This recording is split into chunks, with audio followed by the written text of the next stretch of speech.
Hello students, good morning. Agrasen कन्या महाविद्यालय की ओर से संचालित ऑनलाइन प्लेटफॉर्म पर मैं आपका लेक्चर्स की इस अगली सीरीज में आपका स्वागत करता हूं। देखिए स्टूडेंट्स, हमारा जो टॉपिक है बिफोर लेक्चर में हमने आपको बताया था प्रोटीन के बारे में। प्रोटीन में मैंने आपको बताया था कि प्रोटीन के कितने प्रकार होते हैं, जिसमें मैंने आपको बताया था number 1 simple protein, number 2 conjugated protein और नंबर 3 जो मैंने आपको बताया था वो थी डिराइव्ड अर्थात व्युत्पन्न प्रोटीन। तो इस प्रकार से यहाँ पर प्रोटीन के ये 3 प्रकार मैंने आपको बताए थे, जिसमें कि हम सिंपल प्रोटीन कल पढ़ चुके थे और थोड़ा सा मैंने आपको कल कॉन्जुगेटेड अर्थात जटिल प्रोटीन के बारे में भी बताया था। देखिए आज हम दोबारा कॉन्जुगेटेड प्रोटीन अर्थात जटिल प्रोटीन के बारे में पढ़ते हैं। तो आज का हमारा जो प्रोटीन के अंतर्गत टॉपिक है वह है आपका जटिल प्रोटीन। तो देखिए बच्चों, जटिल प्रोटीन के अंतर्गत मैंने आपको कल बताया था कि जो ये प्रोटीन्स हैं, ये प्रोटीन्स एमिनो एसिड और अप्रोटीनिक भाग अर्थात प्रोस्थेटिक ग्रुप या प्रोस्थेटिक समूह जुड़ा हुआ होता है। देखिए सरल प्रोटीन और जटिल प्रोटीन के अंतर्गत एक सिंपल सा अंतर यह है कि सरल प्रोटीन के अंतर्गत जो है केवल और केवल जो है एमिनो एसिड एक लंबी श्रृंखला में जुड़े हुए होते हैं।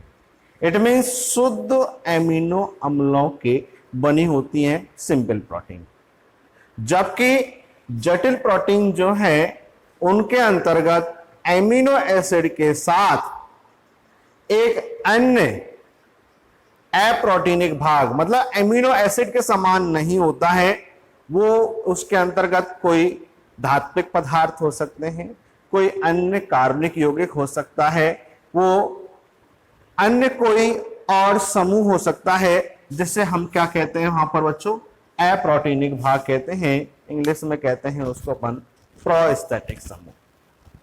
तो यहां पर आपको समझ में आ गया होगा कि जो जटिल प्रोटीन होती है उस जटिल प्रोटीन के अंतर्गत एमिनो अम्ल और एमिनो अम्ल के साथ कुछ अन्य अप्रोटीनिक भाग मिलकर एक लंबी श्रृंखला का निर्माण करते हैं, जो कि एक जटिल प्रोटीन का रूप होती है।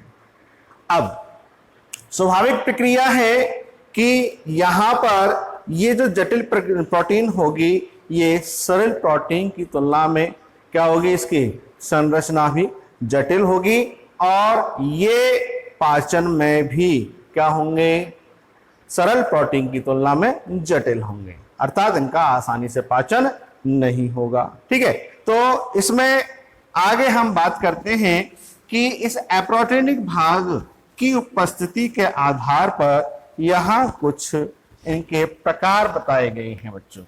जैसे कि हम बात करते हैं नंबर 1 पर क्रोमोप्रोटीन।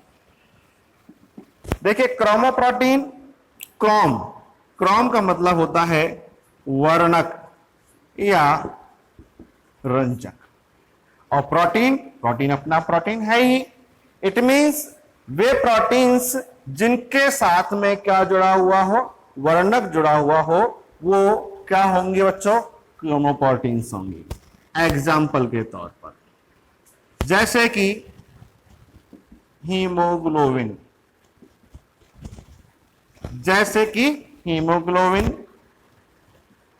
हीमोसाइनिन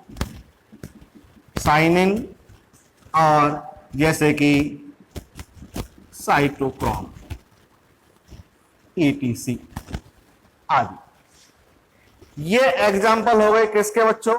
क्रोमोप्रोटीन के। अब देखिए यहां पर इन सभी एग्जाम्पल में देख रहे हैं आप लोग क्या कि वर्णक जुड़ा हुआ है। हीमोग्लोबिन कहां पाया जाता है? रक्त के अंतर्गत पाया जाता है, जो कि हमारे किसका निर्धारण करता है? रंग का निर्धारण करता है। ठीक है। और ग्लोबिन प्रोटीन भी हम सरल प्रकार के प्रोटीन में पढ़ चुके थे। हमने आपको वहां भी एग्जाम्पल दिया था कि हीमोग्लोबिन की ग्लोबिन प्रोटीन। ठीक है। तो ग्लोबिन क्या है? प्रोटीन है, और हीम क्या है? वर्णक है। दोनों मिलकर क्या बन गए? हीमोग्लोबिन। ऐसे ही हीमोसाइनिन, इनवर्टिब्रेट एनिमल्स के अंतर्गत कौन सा? हीमोसाइनिन वर्णक पाया जाता है। ऐसे ही साइटोक्रोम। तो ये कौन सी प्रोटीन हो गई बच्चों? क्रोमोप्रोटीन हो गई। ठीक। अब देखिए अगला एग्जाम्पल या अगला प्रकार है आपका ग्लाइकोप्रोटीन।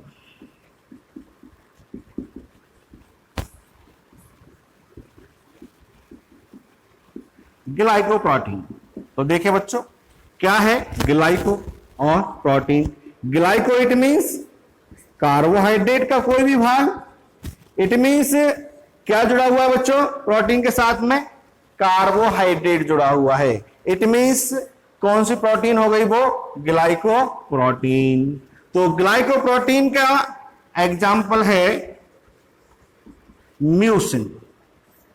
ग्लाइकोप्रोटीन का एग्जाम्पल कौन सा है? म्यूसिन है। और हिपेरिन प्रोटीन। ठीक है। हिपेरिन और म्यूसिन प्रोटीन्स जो हैं ये किसके एग्जाम्पल हो गए बच्चों? आपके ग्लाइकोप्रोटीन के हो गए। इसके बाद अगला एग्जाम्पल लेते हैं, और अगला प्रकार लेते हैं थर्ड, न्यूक्लियोप्रोटीन।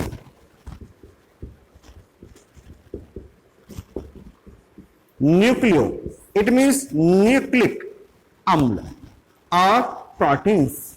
ठीक है। तो न्यूक्लियोप्रोटीन्स जिसके अंतर्गत क्या जुड़ा हुआ हो? न्यूक्लिक अम्ल जुड़े हुए हो। इट मींस DNA, RNA आदि। और इसका जो एग्जाम्पल है वह है क्रोमेटिन प्रोटीन। तो क्रोमेटिन प्रोटीन किसका एग्जाम्पल हो गया? क्रोमेटिन जो है वो किसका एग्जाम्पल हो गया? न्यूक्लियोप्रोटीन का हो गया। इसके बाद अगला प्रकार लिपोप्रोटीन।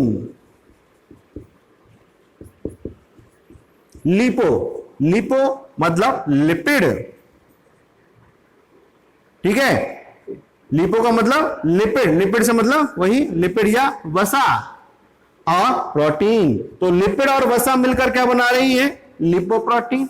इसका एग्जाम्पल लिया जाता है दूध की प्रोटीन। ठीक है। ऐसे ही अगला प्रकार इसका पांचवा फास्फोप्रोटीन। इट मींस फॉस्फेट समूह जुड़ा हुआ है। प्रोटीन के साथ में क्या जुड़ा हुआ है? फॉस्फेट समूह जुड़ा हुआ है। तो क्या हो गई? फॉस्फोप्रोटीन। और फॉस्फोप्रोटीन का जो एग्जाम्पल है वह है आपके कौन सा? केसीन। फॉस्फोप्रोटीन का एग्जाम्पल कौन सा हो गया? केसीन। तो इस प्रकार से बच्चों यहां पर ये जटिल प्रोटीन के क्या हो गए? प्रकार हो गए। Chromoprotein, glycoprotein, nucleoprotein, lipoprotein, phosphoprotein with example. Clear? ठीक है। अब देखिए आगे इसका तीसरा प्रकार आपको बताया गया था कौन सा? व्युत्पन्न प्रोटीन। तीसरा प्रकार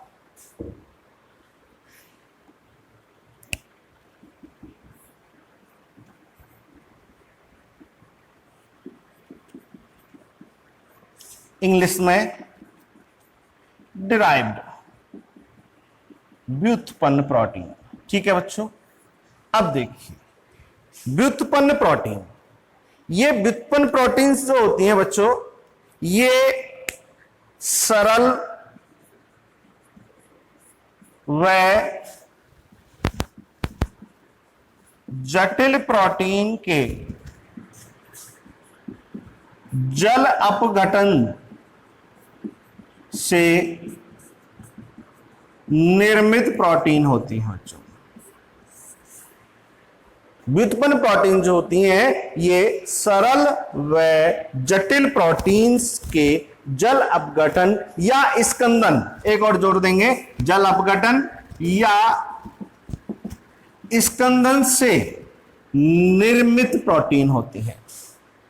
कई बार आपको बताया था सरल प्रोटीन कुछ स्कंदित प्रोटीन भी होती हैं, तो स्कंदित हो जाती हैं, तो वो प्रोटीन जो है वो किसका निर्माण करती हैं? व्युत्पन्न प्रोटीन का निर्माण करती हैं। इट मीन सीधे शब्दों पर ये कह सकते हैं कि सरल प्रोटीन और जो जटिल प्रोटीन है ये किसका निर्माण करती हैं?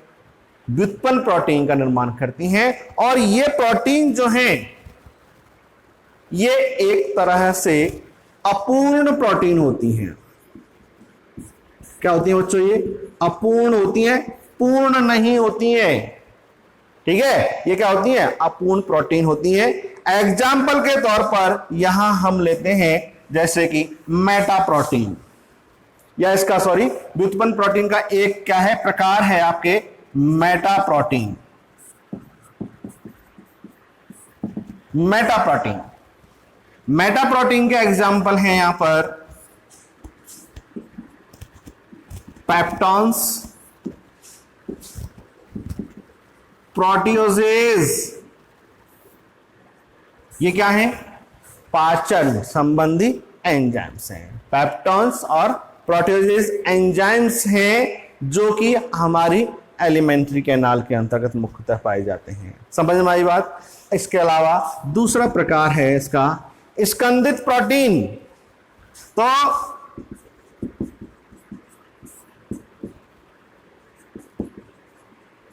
स्कंदित प्रोटीन तो जल अपघटन से निर्मित जो प्रोटीन तो हो गई वो कौन सी हो गई? Meta protein. और जो स्कंदन से निर्मित व्युत्पन्न प्रोटीन है वो कौन सी हो गई? स्कंदित प्रोटीन हो गई। और स्कंदित प्रोटीन आप लोगों को हम पहले वहां पढ़ा चुके हैं, कहां पर? सरल प्रोटीन के अंतर्गत। ठीक है, सरल प्रोटीन में आपको बताया था एल्ब्यूमिन और ग्लोबुलिन जैसी जो ये सरल प्रोटीन्स होती हैं ये कुछ जटिल प्रोटीन्स के साथ मिलकर स्कंदित रूप में परिवर्तित हो जाती हैं, जिन्हें अपन क्या कहते हैं? व्युत्पन्न प्रोटीन्स कहते हैं। समझ में आई बात? तो इस प्रकार से यहां हमने जो है प्रोटीन के तीनों प्रकार पढ़ लिए हैं। ठीक है, अब देखिए बात आती है यहां पर आगे प्रोटीन का महत्व। तो देखिए जब हम यहां इतना कुछ पढ़ चुके हैं, मैंने आपको इसके इंट्रोडक्शन में भी बताया था कि प्रोटीन जो है वह किसी जीव के शरीर के अंतर्गत कितना महत्व रखती है। तो जब मैंने आपको वहां बताया था कि किसी जीव के अंतर्गत लगभग जो है 14% भाग बनाती है और लगभग 50% शुष्क भार के रूप में प्रोटीन जो है हमारे शरीर के अंतर्गत पाई जाती है। तो इससे ही हम अंदाजा लगा सकते हैं कि प्रोटीन जो है वह किसी जीव के लिए कितनी महत्वपूर्ण है या उसका कितना बड़ा महत्व हो सकता है। हम यहाँ पर सीधे शब्दों में इतना भी कह सकते हैं कि बिना प्रोटीन के किसी एक स्वस्थ जीव की या यूं कहूं कि एक जीवित जीव की कल्पना करना भी संभव नहीं है। क्यों? क्योंकि देखिए बच्चों, हमने आपको बताया था कि प्रोटीन जो है वह किसी जीव की संरचनात्मक या निर्माणात्मक जो प्रक्रियाएं हैं उनके अंतर्गत किसका योगदान होता है? प्रोटीन्स का होता है। जैसे कि मैंने आपको यह भी कहा था कि जो प्रोटीन है यह किसी जीव के संरचनात्मक परिवर्तनों की क्या होती है? इकाई होती है। ठीक है, तो अर्थात किसी जीव का निर्माण भी प्रोटीन के सहयोग से हो रहा है, प्लस उस जीव के अंतर्गत जो समस्त जैविक क्रियाएं हो रही हैं वो समस्त जैविक क्रियाएं जो हैं वह किसके सहयोग से संपन्न होती हैं? प्रोटीन के सहयोग से संपन्न होती हैं। ठीक है, जैसे हम देखिए जानते हैं कि हार्मोन है, ठीक है। तो हार्मोन्स भी जो है वो किसका रूप है, एक तरह से प्रोटीन का रूप है, ठीक है। तो हम जानते हैं कि जो हार्मोन्स हैं वो एक ऐसे पदार्थ हैं या जैव रासायनिक पदार्थ हैं जो कि जीव की समस्त जैविक क्रियाओं का क्या करती है, नियमन एवं नियंत्रण करती है। इसी प्रकार से अगला, जैसे कि हम जानते हैं कि जो एंजाइम्स होते हैं, ये एंजाइम्स भी जो है वो किसका रूप होते हैं, प्रोटीन का ही रूप होते हैं। तो हम समझ सकते हैं यहां पर कि अगर एंजाइम्स नहीं होंगे तो क्या किसी जीव की उपापचयन क्रियाएं, ये जो क्रियाएं हैं वो संपन्न हो सकती हैं, क्या नहीं हो सकती। इसी प्रकार से हमारे जीव के अंतर्गत जो एंटीजन है या एंटीबॉडीज का निर्माण हो रहा है, वो एंटीबॉडीज भी किसका रूप है बच्चों, प्रोटीन का रूप है, ठीक है। इसी प्रकार से हमारे संरचनात्मक रूप में देखें तो देखिए हमारी मांसपेशियों के अंतर्गत एक्टिन तंतु, मायोसिन, ठीक है, ये फिलामेंट्स के द्वारा हमारे शरीर के अंतर्गत जो मांसपेशियां पाई जाती हैं उनका निर्माण होता है। त्वचा के अंतर्गत ये पाई जाती है, बालों के अंतर्गत ये पाई जाती है, नाखूनों के अंतर्गत ये पाई जाती है, उपास्थि के अंतर्गत ये प्रोटीन्स पाई जाती हैं, कंडराओं के अंतर्गत ये क्या प्रोटीन्स पाई जाती हैं। तो जब इन सभी जगह पर हमारे प्रोटीन्स हमारे पाई जा रही हैं जो कि संरचनात्मक एवं क्रियात्मक दोनों रूपों के अंतर्गत एक महत्वपूर्ण योगदान प्रदान कर रही है, तो इसका मतलब प्रोटीन के बिना किसी जीव के अस्तित्व की कल्पना करना भी क्या है, एक बहुत बड़ी गलती होगी, ठीक है बच्चों। तो ये हो गया क्या आपका प्रोटीन का महत्व, ठीक है। तो इसके आगे अगला टॉपिक हम देखेंगे अगले लेक्चर में, तब तक के लिए थैंक यू।